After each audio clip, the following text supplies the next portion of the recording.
Edgar Allan Guzman at Shara Diaz pinaghandaan ang kanilang kasal. Maraming fans nag-aabang sa kanilang 10 years bilang magkasintahan dahil baka lang daw mauwi sa hiwalayan. Pero hindi mangyayari yan kasi pinaghandaan na nila ang kanilang kasal. Naghahanda na para sa kanilang kasal ang celebrity couple na sina Shara Diaz at E.E. Guzman. Sa Instagram ni Shira, ibinahagi niya ang isang video na kung saan naglalambingan sila ni A.E. Wow, syempre, mahal na mahal nila ang isa't isa, kaya maglalambingan talaga sila.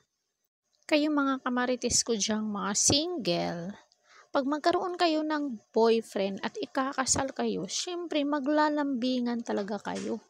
Kaya nga kayo nagmamahalan dahil maglalambingan. Charot. And so, the wedding preps have officially begun. Ni Shaira sa kanyang caption, excited naman si AA para sa pag-iisang dibdib nila ng future misis niya.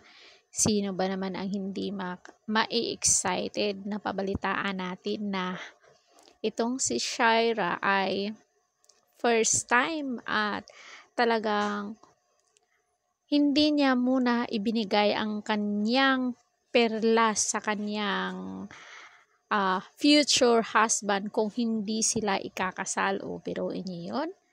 Mahal na mahal kita, ang saya-saya ko, baba. Saad ni AA sa kanyang comment sa post ni Shaira, o diba? Talagang pati sa social media, hindi sila showy talaga sila sa kanilang pagmamahalan. Pinapakita talaga nila sa mga fans nila na mahal nila ang isa't isa.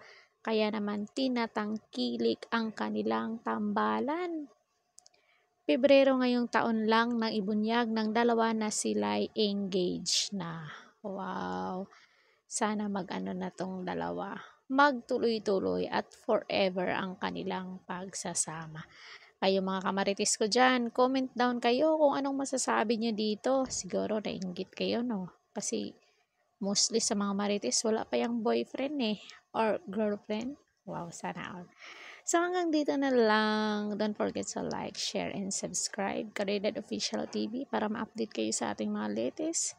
Ring bell all niya ako. Hanggang sa muli and thank you so much. Salamat po sa inyong suporta. Thank you, thank you, thank you. God bless us all.